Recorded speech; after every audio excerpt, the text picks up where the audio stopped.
일단은 일제강점기를 배우는데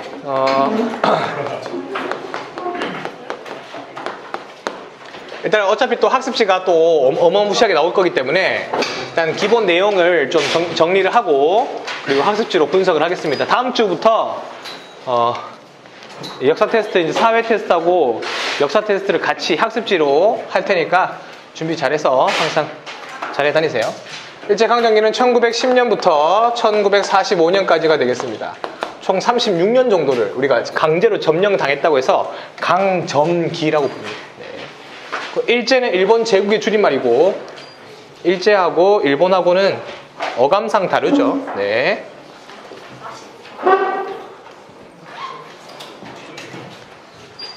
(1910년부터) 1945년까지니까 한 이쯤 되겠네, 맞지?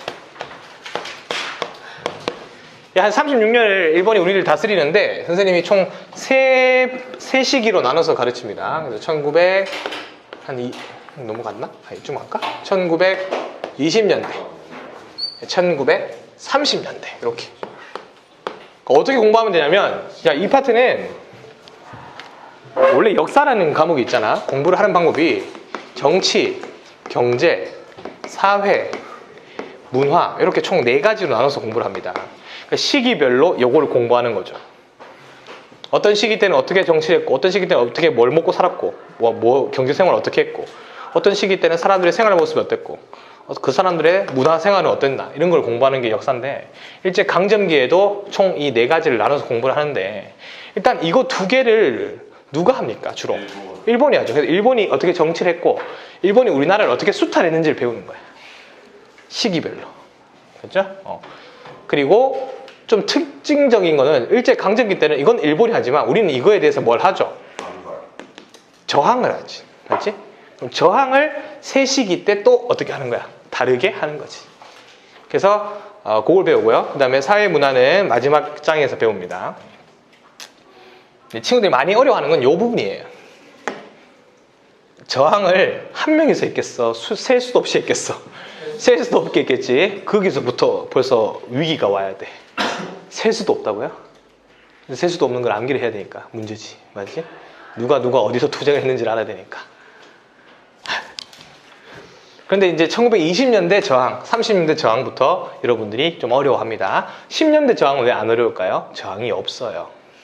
거의 없기 때문에 어려울 수가 없어요. 알았죠? 네. 20년대부터 맛이 갑니다. 네. 일단은 걱정하지 말고 정치, 경제부터 정리를 한번 해볼게요. 자, 10년대 정치부터 누가 하는 정치죠? 일본이 하는 정치. 우리가 하는 거 없어요. 일본이 어떻게 우리를 통치했는지를 배울 거예요. 1910년은 우리가 무단 통치라고 불러. 자, 무슨 통치? 무단 통치는 무자가 뭐죠? 무력할 때 무자예요. 무력 싸움 할 때. 그러니까 무기로 다스리는 거죠. 우리나라를 무기로 다스린다. 총으로 다스린다. 칼로 다스린다. 이런 시기를 보고 뭐라 부른다? 무단 통치라 불러요. 다른 말로 뭐라 부르냐면 헌병경찰이라고 불러요. 자, 헌병경찰 시기. 헌병경찰. 경찰은 뭔지 알죠? 헌병은 뭐예요? 군인 중에 군인들도 주종목이 다 있어. 여러분도 좋아하는 과목이 다 다른 것처럼 군인들도 자기가 잘하는 군인들이 종류별로 다 나눠져 있어요. 잘 걸으면 보병, 잘 쏘면 포병, 뭐 이렇게 나눠져 있는데 그 중에 헌병이라는 친구들이 있어요. 헌병은 뭐냐면 군인이면서 그 특이한 일이 발생했을 경우에는 민간 경찰 역할까지 같이 할 수 있는 밀리터리 폴리스, MP를 보고 헌병이라고 합니다. 그러면 우리 밖에 돌아다니고 있는 이런 경찰분들이 군인이 경찰이면 헌병 경찰인 거예요. 그러니까 군인이 군인도 하고 뭐도 하면, 경찰도 하면 헌병 경찰이야. 경찰은 총하고 칼 차고 있잖아요. 지금 우리 경찰 아저씨들 우리 음주 단속할 때 부탁하거든요. 제발 좀 불어달라고. 맞죠? 근데 그때는 부탁하겠어? 불어. 왜 뭐래 그러면 당신 지금 뭐라고 했어요? 철커져. 뭐 이러는 거야. 지금 불려고요. 뭐 이렇게 되는 거지, 맞지? 그런 식으로 해서 헌병 경찰이 다스리는 시기였어요. 그러면 이제 목표, 무단 통치의 목표는요, 조선인들에게 대한 무슨 심을 심어주자, 공포심을 심어주자 이거예요.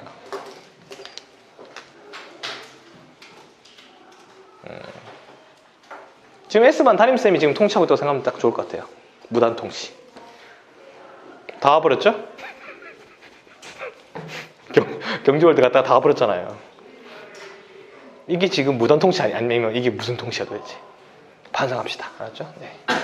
안 보길 바란다 그분이. 자, 통치. 자, 최고 기구부터 볼까요? 많이 들어봤죠? 조선 총독부. 우리 뭔가 일본을 배경으로, 일제강점기를 배경으로 하는 사극 보면 제일 첫 장면에 나오는 건물, 그게 조선 총독부입니다. CG죠, CG. 자, 조선 총독부. 자, 식민지 최고 기관입니다. 식민지 최고 통치 기관이고요. 요거는 이게 시험에 나오기보다는요, 이 친구가 시험에 나오죠. 총독부의 대장, 총독이 시험에 나옵니다. 총독은 뭐죠? 일본의 육군, 해군, 대장이 담당합니다. 대장이면 메스타죠. 포스타거든요. 군인 중에 가장 뭐한 애들, 계급이 높은 애들. 근데 보니까 육군, 해군이니까 공군은 없다는 걸 알 수가 있죠. 맞죠? 그래서 한 4년 전에 육군, 해군, 공군 대장의 출신으로 임명된다. 틀린 거죠. 자, 참고하세요. 네. 육군, 해군밖에 없습니다. 이때 우리 해군 기억하시고요. 그러니까 입법, 행정, 사법을 다 통할합니다. 이 사람이 사실상 우리의 나라의 임금이다 생각하면 되는 거죠. 네. 근데 포인트는 뭐냐면 군인 출신이죠. 맞죠? 우리나라 최고 집권자가 뭐예요? 군인이에요. 군인은 여러분들 남학생들 가서 보면 알겠지만 불가능이란 없어요. 그리고 이 사람은 포스타니까 뭐 해 하면 무조건 하잇 하고 해야 되는 거지. 이런 한번 무단 통치 가볼게요. 첫 번째, 경찰이 무슨 경찰이라고 했죠? 아까? 헌병 경찰입니다. 굉장히 무서운 사람들이죠. 칼도 대검 차고 다니고 막 총도 차고 다니고 말 타고 다니면서 아주 위압감 있게 돌아다녔대요. 평소 거리를. 그리고 이제 헌병 경찰에서 가장 중요한 점은요, 우리나라의 인권이 없어졌다는 거예요. 이때 이제 조선인의 인권은 존중하지 않습니다. 그래서 대표적으로 즉결 처분권을 갖고 있었어요. 무슨 처분권? 즉결 처분. 우리가 무슨 범죄를 저지르면 재판을 받기까지 시간이 좀 걸리죠. 조사도 받고, 맞죠? 근데 그런 조사는 필요 없다는 거야. 그냥 그 자리에서 처분하겠다는 거예요. 그래서 나온 게 무슨 태형령이라고 하면 조선 태형령이라고 하는 법이 있어요. 조선 태형령. 태형이 뭐죠? 곤장은 장형이고요. 태형은 회초리입니다. 회초리. 그 밑에 보면 있죠. 누워서 맞는 데 있죠. 근데 이 태형은 전근대적인 체벌이잖아요. 맞죠? 그래서 이걸 없앴는데 조선인한테만 부활시킨 거죠. 그러니까 조선인한테는 태형을 부활한다. 그래서 그 법조항을 밑에 보시면요, 3개월 이하의 징역 또는 구류에 처해야 할 자는 그 정상에 따라 태형에 처할 수 있다. 그러니까 3개월 이하면 그렇게 많은 죄가 아니죠. 맞죠? 적은 죄에서는 회초리로 대신할 수 있다는 건데, 회초리를 법원에서 명해주는 게 아니고 그냥 경찰이 때린다는 겁니다. 이거 굉장히 충격적인 사건이야. 이거 일본인들은 제외예요. 조선인만. 밑에 보세요. 본령은 조선인에 하나여 적용한다 되어 있죠. 요거 기억하셔야 됩니다. 직결처분권. 감시당했다 생각하시면 돼요. 경찰들한테. 다음 두 번째가 뭐가 있냐면, 일단은 일본이 지금 우리나라를 먹었기 때문에 빠르게 뭐 해야 돼요? 장악해야 되죠. 조선을. 그래서 이제 우리나라의 인권을 말살하는데, 대표적으로 이제 자유라고 하면 언론 자유, 그 다음에 책을 찍어내는 무슨 자유? 출판 자유. 그 다음에 모여서 우리가 회의할 수 있는 집회의 자유. 그 다음에 수행할 수 있는 결사의 자유. 이런 것들이 있는데, 이거 전부 다 허용하지 않았다는 게 포인트죠. 그래서 그 당시에 있었던 우리 민족 신문들 다 뭐 되고, 폐간되고 다 없어지고 뭐 그랬었어요. 뭐 그건 당연한 거죠. 빠르게 우리나라를 장악했다는 거고요. 그다음에 이제 교육 관련인데요. 당연히 무슨 어 중심으로 교육을 했고요. 일본어 중심으로 교육을 했어요. 중심 교육했고, 그다음에 우리나라 사람들은 고등교육을 안 시켜줬어. 고등교육이라 하면 고등학교, 대학교까지를 말하는 거거든요. 근데 이제 통상 초등학교, 중학교까지 졸업하고 바로 실업계로 보냅니다. 실업계면 이제 공고, 상고 이런 곳으로. 그래서 그냥 기초적인 회화 정도 할 수 있을 정도만 가르쳐주고 그냥 어디로 보내는 거야? 일자리로, 공장으로 보내버리는 거야. 그래서 이때부터 공업에 대한 뭔가 이미지가 안 좋아졌어요. 우리나라 사람들이. 공고, 상고에 대한 이미지가 별로 안 좋잖아. 맞지? 특히 선생님 때는 공 못하면 공고 이거였거든요. 그래서 그런 이미지가 이때부터 만들어진 것 같아요. 선생님이 봤을 때는. 그래서 여기는 초등교육 중심. 초등교육, 그 다음에 실업교육. 이런 것만 시켜줬다는 거죠. 우리가 정치에 관심을 못 가지게 하려고 이제 초등교육 위주로 시켜버리는 거죠. 가장 시험에 많이 나오는 건 요 네 번째입니다. 바로 선생님들, 교원이죠, 교원. 교원들이 칼을 차고 제복을 착용합니다. 학교 선생님이 분필하고 뭘 갖고 오냐면 대검을 갖고 들어와요. 대검. 진짜 긴 칼 있죠. 여기서 꺼내면 세음이 정도 할 때까지 가는 칼. 아주 얄쌍한 칼이 있어요. 그래서 영재 숙제 안 했다고? 쪼식 나와! 여기서 나갔어. 죄송합니다. 그러는데 죄송한데 칼등으로 때리는 거죠. 이렇게 탁 손바닥을 탁 이렇게. 그러면 후덜덜 하겠지. 모르고 있겠지. 맞지? 다음 시간 숙제 다 해옵니다. 뭐 어떡할 거야? 너 수행평가 안 했어? 영섭이 나와! 쉥! 근데 머리카락이 다 잘리고 쑥 떨어지고 이러면 다음 시간에 수행평가 다 해오겠죠. 맞죠? 이런 식으로. 그럼 마찬가지잖아요. 뭐 S반에서 막 이렇게 떠들고 있다가 도진쌤이 한 명 불러가지고 승고 졸라 혼내고 있어. 소리 지르면서. 그러면 그때 3학년 또는 복도 전체 학반이 조용하죠. 공포심 유발. 이렇게 되는 거지. 요게 무단통치 핵심이야. 시험에 요거 있죠? 왼쪽에 사진이 있을 거예요. 요거 나오고 몇 년 된지를 물어봐요. 그럼 1910년대를 물어봅니다. 네. 그럼 여러분들 또 조금 더 여러분들이 좀 A반이니까 잘 깊게 생각해봐. 이거 던져주고 10년대 저항운동 물어볼 수 있겠죠. 이해되냐 무슨 말인지? 그 사진 던져주고요. 다음 사진이 있었을 때 시기에 대한 설명으로 아닌 것을 고르시오. 그러면 이 중에 한 개 나올 수도 있고 이 중에 경제 수탈 정책 나올 수도 있고 그 다음에 이거에 저항했던 정책도 나올 수 있죠. 그러니까 1910년대를 쫙 암기를 해놔야 된다. 됐죠? 그렇게 해서 총 몇 년을 다스린 거예요? 10년을 다스린 거예요. 10년을 눌렀죠. 총과 칼로 우리나라를. 그런데 일본이 생각했던 대로 우리가 쓰러졌어? 안 쓰러졌어? 안 쓰러지고 더 난리가 나죠. 1919년 3월 1일 뭐가 터지죠? 3.1운동. 아, 깨달은 거야. 이거 총칼로 이제 눌렀다가는 뭐가 되는구나. 애들이 반항하는구나. 안 되겠다. 생각을 바꾸자 해서 20년대부터는 무단 통치를 버리고 통치 정치를 바꿉니다. 뒤에 54쪽인가로 넘어가시면 1920년대 52쪽 넘어가 볼게요. 자, 이제 사람들을 총과 칼로 다스리지 않고 문화적으로 다스리겠다. 이걸 보고 문화통치라고 부릅니다. 야, 20년대를 무슨 통치라고 부른다? 문화통치. 자, 그러면 시험에 나오는 유형 중에 가장 일반적인 유형은요. 자, 여기로 넘어가는데 어떤 사건이 있습니까? 라고 하면 기억에 들어갈 사건은 3.1운동이 되는 겁니다. 아셨죠? 3.1운동을 계기로 일본도 생각을 뭐 하기 시작한다? 바꾸기 시작합니다. 자, 문화통치는 다른 말로 뭐라 부르냐면요. 민족 분열 통치라고 불러요. 자, 우리 한민족을 뭐 시키겠다는 거죠? 분열시키겠다는 거죠. 선생님이 예시를 들어서 여러분들 분열시켜 볼게요. 내일까지 숙제 300쪽까지 해와. 무단통치죠? 안 하면 손등 맞아요. 알죠? 자, 그래서 애들이 시불시불 하면서 했겠죠. 알죠? 다음날 600쪽까지 해와. 이거 너무한 거 아닙니까? 이게 4.1운동이야. 됐지? 아, 그래서 선생님이 충격 먹은 거야. 아, 애들이 대드는구나. 안 되겠다. 다음날 승호, 아니다, 전부 다 900쪽까지 해와. 달라진 게 없죠? 근데 승호하고 뭐 윤서하고 수영이 잠깐 교무실로 와. 애들은 막 계속 욕하고 있겠죠. 아니, 숙제가 900쪽까지라니 이게 사람이요 뭐 이러면서 하고 있겠지, 맞지? 근데 3명은 교무실에 갔다 왔는데 표정이 밝아. 답지를 받았거든. 3명만. 대신 약속을 했어. 받은 거 말 안 하기로. 다음날 숙제 1500쪽까지. 근데 나머지는 화내고 있는데 그 답지 받은 3명은 웃고 있어. 그리고 3명 더 불러.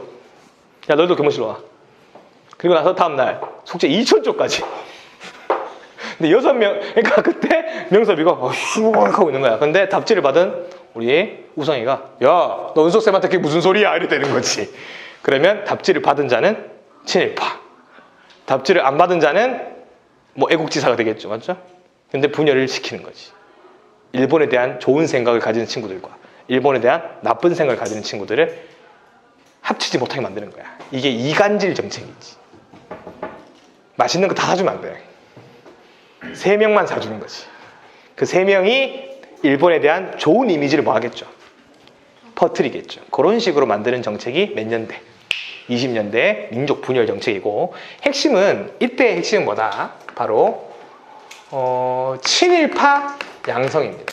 친일파 양성. 육성이고요. 그 다음에 이간질 시키는 게 포인트고요. 그 다음에 좀 이제 어려운 말인데 우리나라를 속이는 정책인 기만 정책입니다. 기만 정책. 기만이 뭐 하는 거야? 상대방을 속이는 게 기만이거든요.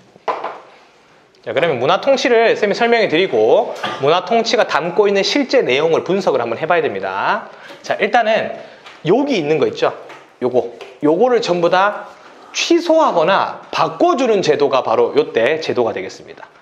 요건 너무 강압적이니까 이렇게 하지 않을게 라고 이야기하는 거야. 누구한테? 우리나라 백성들한테. 그럼 이제 백성들이 뭣도 모르는 백성들은 일본이 생각이 달라졌네? 괜찮구만 이렇게 생각하는 사람들이 대다수였다는 거지. 그렇게 생각하면 안 되겠지, 맞지? 뭔가 일단 기본적으로 뭘 탑재해야 돼. 우리나라를 좋게 해줄 생각은 전혀 있다 없다? 없어요. 근데 거기에 속고 있는 사람들이 많이 있었다는 거죠. 한번 볼까요? 자, 일단 여기 보면 총독이 무슨 출신이었어요? 총독이 군인 출신이죠. 근데 이제 군인 출신 말고 무슨 출신도, 문관 출신도 임명이 가능하다라고 했어요. 문관 출신 총독 가능. 자, 쌤 문관은 뭔가요? 국회의원이라고 생각하시면 제일 편할 것 같아요. 일반 정치하는 일본인이 와서 우리나라 총독이 된다는 겁니다. 그럼 대화가 좀 될까 안 될까요? 누구보다? 군인보다. 맞죠? 자, 이 중에서 이 8글자 중에 가장 핵심어는 뭐죠? 가능이죠. 맞죠? 네. 가능이라는 것은 군인이 올 수도 있다는 뜻이고 단 한 번도 문관이 온 적이 없습니다. 이거를 발표하는 거야. 누구한테? 식민지에 있는 통치하는 그 백성들한테.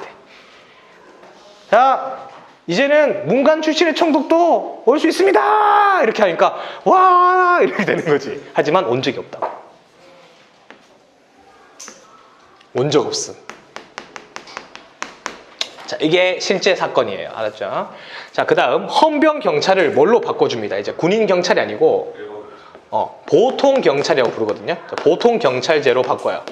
보통 경찰제. 근데 이것도 뭐가 문제가 있냐면 지금 20년대 핵심 포인트가 뭐라고요? 무슨 파 양성? 친일파 양성. 보통 경찰로 바꾸려면요, 이제 일본인이 아닌 조선인들을 순사로 써야 돼요. 그래서 이때 일본 형사가 많이 돼버립니다. 조선인들이. 그 사람들은 일본의 형사가 되면서 자동으로 무슨 파가 되는 거예요? 친일파가 되는 거예요. 자, 이것도 뭐가 문제가 있냐면요, 실제로는요, 실제로는 보통 경찰제가 이 경찰 숫자가 증가합니다. 경찰 수가 2배에서 3배 정도 증가해요. 총만 안 차고 있을 뿐이지 감시하는 감시력은 더 강해진 거야, 약해진 거야? 강해진 거지, 맞지? 도진쌤 1명, 김지영쌤 3명 생각하시면 좋을 것 같아요. 승호 골라. 도진쌤 1명이 나아요? 김지영쌤 3명이 나아요? 저 비반 친구들은 도진쌤 1명이 낫다 하더라고요. 정신적으로는 자유롭고 싶다 하더라고요. 그래서 애들이 나한테는 선생님 어떻게 하세요? 하니까 저는 자결하겠다고 했어요. 나라를 잃었는데 무슨 선택을 합니까? 맞죠? 네.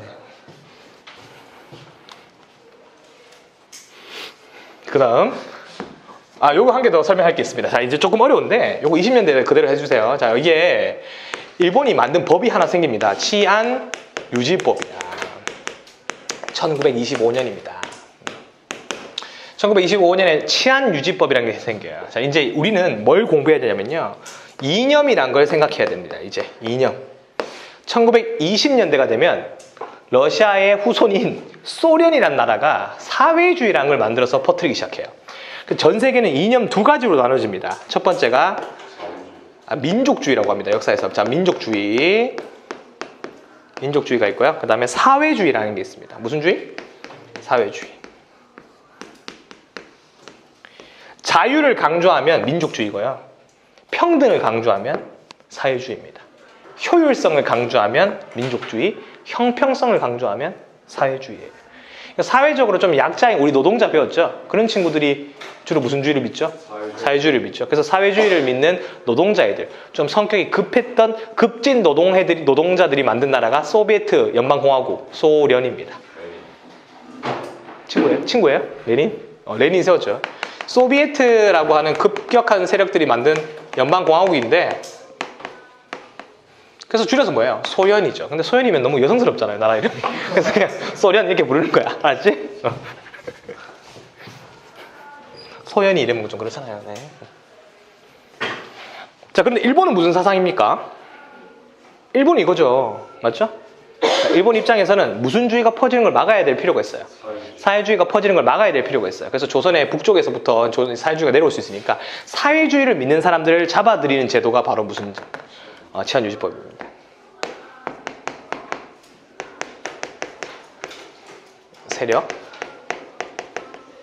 세력을 견제하기 위해서 라고 법을 만들었어요. 물론 사회주의 운동을 한 사람들을 많이 잡아들였죠. 그런데 독립운동한 사람을 많이 잡아들이죠. 여기서 우리나라의 전통 수사기법이 등장합니다. 너 빨갱이지. 자, 영화 1987이나 아니면 1980년에 있었던 광주민주화운동 이런 거 전부 다 어떻게 죽였어요? 빨갱이라고 죽였죠. 맞죠? 심지어 북쪽으로 인사해도 빨갱이라고 했어요. 너 북쪽으로 인사하는 척하면서 김일성한테 인사했지. 뭐 이런 식으로. 큰일 나는 거지. 맞지? 옛날에 그런 것도 있었어요. 우리 역사 처음 할 때 역사란 무엇인가? 누가 썼어요? 과거와 현재 대화, 끊임없는 대화. C.H. 칸. E.H. 칸이에요. 어쨌든 칸이에요. 맞죠? 그 사람이 만든 책이 역사란 무엇인가라는 책인데 그 책이 우리나라에서 많이 읽히고 있었는데 미안합니다. 너무 많이 튀었어요. 네. 그렇게 더럽게 보지 마. 하여튼 변호인에서 나오죠, 맞죠? 그 뭐 소련에서 뭐 활동한 책이냐, 뭐 이렇게 해가지고 뭐 이렇게 하는 거 나오는데. 어쨌든, 그래서 이때 우리나라 민족 운동자들이 많이 잡혀 들어갔다고 생각하시면 되고, 치안유지법을 기억하면 돼. 저기는 무슨 법이었죠? 조선 태영령이 있었고, 여기는 뭐가 있다?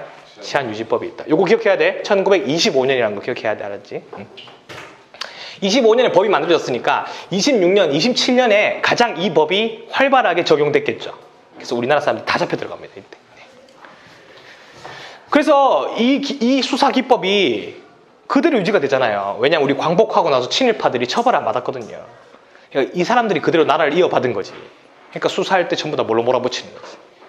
이승만 48년부터 60년까지 대통령 했잖아요. 엄청 오래. 근데 자기 반대 세력들 전부 다 뭘로 몰아 죽였어요? 빨갱이로 몰아 죽였지, 전부 다. 앞으로 이렇게 쓸게요. 빨간색으로, 알았죠? 구분되게. 자, 그 다음 언론, 출판, 집회, 결사의 자유를 일부 뭐 해줬어요? 허용해줍니다. 단 문제는 심각해져요. 이제 문제가 뭐가 심각해지냐면 조선 총독부에서 검열을 강화합니다. 검열 강화. 신문사 만들어집니다, 이때. 그래서 무슨 신문사 많이 만들어져요? 바로 조선일보, 동아일보가 이때 만들어져요. 그래서 우리 민족의 이야기를 막 신문에 담았는데, 예를 들어서 뭐 이런 거 해볼까요? 자, 선제가 독립운동을 했다. 자, 이 기사를 내야 됩니다, 다음날. 근데 총독부가 이 기사를 우리 백성들보다 먼저 봐요. 먼저 보고 마음에 안 드는 건 뭐 하는 거죠? 지우는 겁니다. 선제가 했다 이렇게 나가는 거야, 신문에. 궁금증 유발 신문이죠, 맞죠? 왼쪽 보세요. 그 신문이에요. 그 신문입니다. 화이트로 다 지워져 있죠. 비어 있죠. 선제는 뭘 했을까요? 굉장히 궁금한 사항이지, 맞지? 이렇게 우리를 검열을 강화했습니다. 다음에 일본어 중심에서 이제 조선어도 가르치게 해줬고요. 조선어도 사용해도 된다 했고요. 우리나라 고등교육도 시켜준다 했어요. 교육의 기회를 확대해 준다고 했어요. 근데 알고 보니까 이것도 뭐였어요? 속임수였어요. 교육비를 뭐 하고 올리고요. 너희들 이제 대학 갈 수 있어. 단 대학 등록금이 2억이야. 자유다. 가는 건 안 가는 건 뭐 이래버리는 거지. 여전히 그냥 무슨 교육에만, 초등교육에만 집중시켰어요. 초등교육 위주였다. 하여튼 우리한테 좋게 해주려고 한 개도 없어요. 네. 지금 딱 보세요. 요걸 보고 우리 무슨 통치라고 부르는 거예요? 요거 보고 문화통치. 근데 요걸 보고 뭐라 부르는 거죠? 우리나라를 속였던 무슨 정책? 기만정책. 이렇게 부르는 겁니다. 그렇게 해서 20년대를 마무리하시면 되겠습니다. 쉽죠? 1920년대까지 했고 이제 30년대를 해야 되는데 저기다 좀 지우고 해도 되나요? 네. 이거 좀 지우고 할게요. 네. 칠판이 좀 커야 돼. 일제강점기 수업은 역시 401호에서 해야 돼. 그래야지 한 방에 팍 적을 수 있는데. 자, 1930년대. 이때는 문제가 뭐냐? 일본이 이제 이때 우리 1910년은 우리를 때린 거죠, 일본이. 맞죠? 20년대에 뭐 해준 거야? 달래준 거죠, 맞죠? 이제 어르고 달래고 다 해봤는데 안 된다 이거지. 그래서 안 되겠다. 안 되겠다고 생각하고 있는 찰나에 전쟁이 터져요, 일본이. 이 30년대부터 일본이 전쟁을 엄청 많이 합니다. 대표적으로 뭐 만주사변, 그다음 뭐 중일전쟁,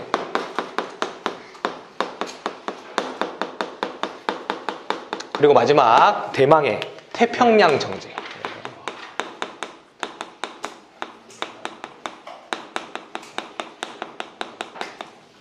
이 일본 이 제국 일제는요, 이게 애들이 약간 사고관이 우리 일반 사고관이 아니야. 그냥 그 일본 왕을 위해서는 자기 목숨도 던질 수 있는 그런 군인들이 이제 지배를 하고 있는 시대야. 그러다 보니까 이것도 뭐 다양한데 깊이 들어가면 그러니까 일단 뭐 영토 확장을 많이 해야 되는 이유가 있는데 그걸 하기 위해서 이제 미친 듯이 전쟁을 하는 거야. 진짜 전쟁에 막 완전히 열광하면서 하는 거지. 근데 전쟁할 때 우리 조선인들을 안 끌고 갔어요. 10년대, 20년대 때 소소한 전쟁도 조선인은 절대 참여시키지 않았어. 왜? 전쟁은 자기들 나라 말로 천황의 명을 받은 성스러운 작업이잖아. 그 성스러운 작업에 우리 조선인의 피를 묻힐 수 없다 이거지. 그래서 조선인은 철저하게 배제됐어요. 그리고 철저하게 차별됐죠, 대신. 왜냐하면 전쟁에 안 나가니까 권리를 논하지 마라 이런 원리예요. 오케이? 자, 그래서 약 20년 동안 어떻게 됐어요? 일본인 다 죽었어요. 일본 본토에 일본 군인들이 피해가 막심하겠죠. 그러면 이제 조선인을 끌고 가야 됩니다. 어디로? 전쟁터로. 자, 가자고 하니까 선제가 뭐라 해요? 전 더러운 조선 사람인데요. 저 못 가요. 죄송합니다. 뭐 이러는 거지. 걱정하지 마. 너 오늘부터 조선이 아니고 일본인이야. 이때부터 우리 민족을 말살하고 민족성을 없애고 무슨인으로 동화시키는 작업을 들어갑니다. 일본인으로 동화시킨 다음에 전쟁터로 가자 이거야. 그래서 일본식으로 이름도 바꾸게 하고. 그렇다 피를 다 뽑아가지고 일본 피를 넣을 수는 없잖아요. 맞죠? 네, 그러니까 외모상 전부 다 뭘로 바꾸는 거죠? 일본인을 바꾸는 거지. 그래서 너 일본 대우해 줄 테니까 어디로 가자? 태평양 가자. 구경시켜 줄게. 이렇게 하는 거지. 그러면 남자만 끌고 왔을까요? 여자도 끌고 왔겠죠. 그래서 우리가 알고 있는 위안부 할머니들 이야기가 이 30년대 이야기입니다. 그리고 연도상 보면 이때 위안부 피해가 많았어야지 지금까지 살아 계실 수 있는 나이죠. 맞죠? 1910년부터 괴롭힘을 많이 당했다. 물론 당했을 수도 있어. 선생님 이제 극단적으로 하는 게 아니지만 요때 주로 피해를 많이 입으셨다고. 알죠? 네. 그리고 조선 사람들만 끌려간 게 아닙니다. 일본한테 고통받았던 나라는 많아요. 우리 말고도. 대표적으로 중국이 가장 고통 많이 받았죠. 맞죠? 자, 우리 30년대 넘어갔어요. 60쪽입니다. 교재는요. 자, 우리 이때 무슨 정책이라고 부르냐면요. 바로 민족의 정신을 없애는 민족 말살 정책이라고 불러요. 자, 무슨 정책이라고 부른다? 민족 말살 정책. 민족성을 아예 뭐 해버리는? 없애버리는 민족 말살 정책. 민족성 하면 딱 두 개죠. 뭐예요? 국어와 역사죠. 국어하고 역사. 그러니까 조선어는 절대 뭐 할 수 없고 공부할 수 없고 전부 다 일본어 써야 되고 그 다음에 우리의 역사까지 왜곡하는 역사 왜곡까지를 이때 합니다. 네. 자, 그러면 어떻게 되는지를 보고 목표는 뭐예요? 자, 1910년대 목표는 뭐였어요? 공포심이죠. 20년대는 뭐였어요? 민족 분열이죠. 맞죠? 이간질. 맞죠? 친일파 양성. 세 번째, 이때는 전쟁터로 가자 이겁니다. 정말 이때 안 태어난 거 다행인 줄 알아 진짜. 자, 첫 번째, 황국 신민화 정책. 수업하기도 싫다. 황국 신민화 정책. 분석해볼까요? 황국은 뭐죠? 천황의 국가란 뜻입니다. 일본 제국을 의미해요. 네. 시민이 아니고 뭐죠? 신민. 이거는 백성들을 말해요. 권리가 없고 의무만 있는 사람들을 보고 신민이라 불러요. 그러니까 충성스러운 천황폐하에 뭘로 만들겠다는 거죠? 신민으로 만들겠다는 정책을 펼치는 겁니다. 이 말 자체가 내가 너무 치욕스럽네. 충성스러운 천황폐하에 텐노 해까이 반자 이거 아니야. 이거 외우기 시키는 거야. 자, 신승호 국민의례 시작. 조용히 해봐. 신승호 몇 명이야? 무슨 합창하고 있어. 신승호 시작. 빠빠빠빠빠빠빠. 아직 생각하면 안 돼. 노래 나오잖아. 빠빠빠빠빠빠빠빠빠. 나는. 말씀하세요. 나는 자랑스러운 태극기 앞에 이게 자유롭고 현실이야. 정의로운 대한민국의 요즘 이거 영광 잘 안 영광을 하는데. 위하여 충성을 다할 것을 굳게 약식으로 하죠, 다짐합니다. 큰일 났네. 잘 외워놔. 군대 가서 도움 되긴 하는데. 내가 막 군악대들이 막 연주하는 거야. 나는. 자, 그런 것들을 지금 우린 국민의례라고 하잖아. 맞지? 근데 이 당시에는 황국신민서사라고 했어요. 뭐라 불렀다? 황국신민서사. 우리나라에 지금 뭐라고 생각하면 돼? 국민의례라고 생각하시면 돼요. 이거를 강요했어요. 강요. 외워라. 암송.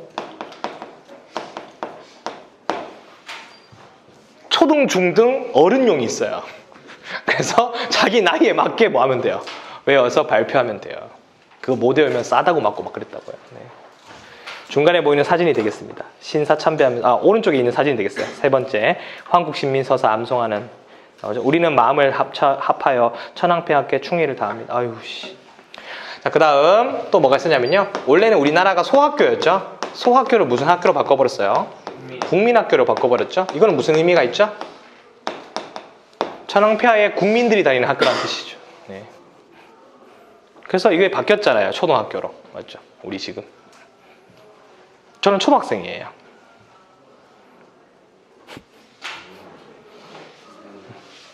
저 이제 학원에 이제 넘버1, 넘버2께서는 이제 국민학생으로 졸업하셨거든요. 네. 저는 이제 초등학생으로 졸업했습니다. 입학은 국민학생이었는데 도중에 나의 정체성을 바꿔버렸어요. 대한민국 정부에서. 그래서 내가 초등학생으로 졸업했어요. 네. 졸업 못했어요. 국민학생으로. 원래 국민학교 때는 이제 산수, 수학이 아니고 이게 초등학교로 바뀌면서 수학으로 바뀌었어요. 그래서 원래는 산수 익힘책이었어요. 근데 이제 수학 익힘책을 바꾸고 산수하고 수학은 다르죠. 산수는 뭐야? 수를 계산하는 거야. 그러니까 초등교육이지. 이거의 후손들이야. 그러니까 수를 연구하는 학문을 수학이라 하잖아요. 더 커진 거죠, 범위가. 네. 어쨌든 살아있는 역사야, 내가.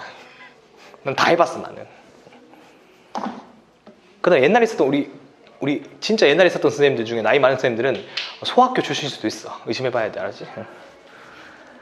그냥 웃기라고 한 소리인데 전혀 안 웃기죠. 자, 그다음에 두 가지가 있습니다. 또 뭐 있냐면 신사참배. 신사가 뭐죠? 공성요배. 둘 다 뭐 있네요? 배 있네요. 배는 절이죠. 맞죠? 신사는요, 일본의 전통 절, 종교단체가 신사입니다. 거기에 우리나라 사람들 강제로 데려가가지고 뭐 시킨 거예요? 절 시킨 거예요. 그럼 여기서 누굴 모시냐 이거죠? 일본의 전통 귀신 아니고 전쟁을 일으키고 죽은 사람 있죠. 그 사람들의 원혼을 모시는 신사에 우리나라 사람들을 인사시켰다고. 대표적인 신사가 야스쿠니 신사잖아요. 일본에. 그 야스쿠니 신사가 2차 세계대전을 일으키고 처형당한 사람들을 제사 지내는 곳이 야스쿠니 신사야. 거기에 맨날 아베 총리 가가지고 신년 인사하잖아요. 이게 무슨 짓이야 그게. 맞지? 하지 말라 하잖아. 두 나라가. 누구? 우리나라, 중국. 근데 하잖아. 그러면 중국은 UN 이사회 열어가지고 일본이 저질렀던 중국인들을 학살했던 만행사진 한 장씩 띄우는 거야. 그러면 국제 여론이 안 좋아지겠지. 그런 식으로 이제 안가품하는 거지. 우리 남산 N타워 들어봤어요, 여러분들? 서울에 남산 N타워? 가본 사람, N타워. 거기가 원래 남산 신궁이에요. 신사가 있었던 곳이야, 신궁. 그거 밀어버리고 남산 N타워 세운 거야, 지금. 군성요배는 뭐냐면 일본 도쿄 쪽으로 이제 몸을 틀어가지고 뭐 하라? 절하라, 인사하라 이겁니다. 알았죠?